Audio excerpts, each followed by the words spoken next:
านคอยคนมาเดือนละทีปีละเทื่อพี่น้องคนมาอีกแล้วนาที่ว่าดำก็ทักได้แล้วก็จะได้แล้วบาทนี่แหละพี่น้องเอ้ยไม้แห้งเลยเด้อคนเด้อมาแห้งนะอย่ามาได้พี่น้องมาดิ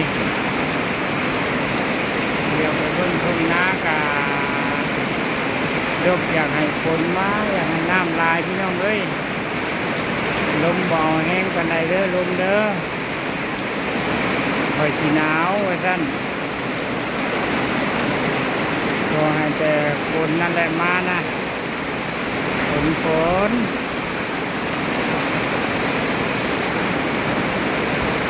พี่น้องฝนนี่ให้เขียวก็มีให้เหลืองก็มีมาสดบ้านแล้วไปกันแล้วบ้านคือเก่าเทให้ดุนก็ยังมีทำแต่นาแห้งกุนพี่น้องมาแล้วมื้อนี้มาแล้ววันที่25เดือนมิถุนาพี่น้อง2026คนมาอีกแล้วหลังจากที่ค่อยดูดน้ำดำดูดน้ำหน้าแห้งวันนี้ก็คือได้ดำน้าเปียกอีกแล้วพี่น้องพอดีสำหรับค่อยเนาะคนดีสำหรับค่อยว่าท่านหึงตกได้เช้าเมื่อยแล้วเรามาตกมาดำเมื่อยแล้วก็ได้พักผ่อนก็ดีกับค่อยชาวนาอันคนมันสั่นเมื่อคนข้านได้กันคนข้านคนที่อุกใจอยู่อุกใจคนตกลายว่าสั่นข้านอย่างหนึ่งบัดอยากเล่บาทเดียวอุกใจคนมาเชื่อละเล็กหน่อยว่าสั่นสำหรับข่อยพอดีพอดี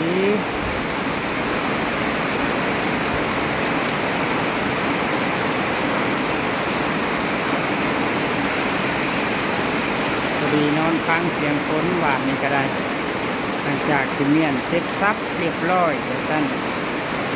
ครับน้ำนะเจ้าบ้านนี่ก็ลงขยัดนี่ก็คือสิขยัดนาโดนเหมือนกันเป็นที่พอดีครับใจข่อยที่เก่าเนาะเอาให้แห้งจักหน่อยเลยเด้อมื้อนี้เด้อก็ให้ได้น้ำเต็มคันแน่ข่อยอยากได้หลายอยู่มื้อนี้ได้น้ำลายอยู่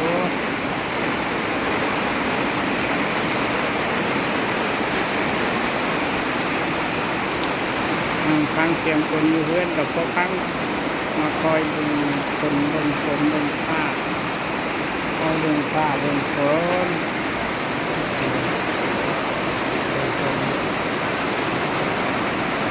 ตกครับ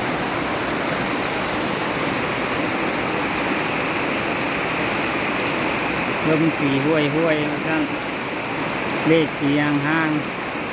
ถึงค่าสีสูงแต่ก็บริเวณซาดมืดเนาะแล้วก็บริเวณซาดแจ้งมีจกผ้าแจ้งผมแจ้งอยู่หน่อยนึงพี่น้องผ้าสีแจ้งคนที่ตกผ้าแจ้งคนที่แรงผ้ามืดผ้ามัวคนแมนมันนี่ก็แจ้งจางฟ้างอยู่แต่ว่าเวลามันมากระทาดลงมากก็ดีใจน้ำเนาะดีใจน้ำข่อยว่าท่านที่ได้ดำนาโดนได้กวาดนาโดน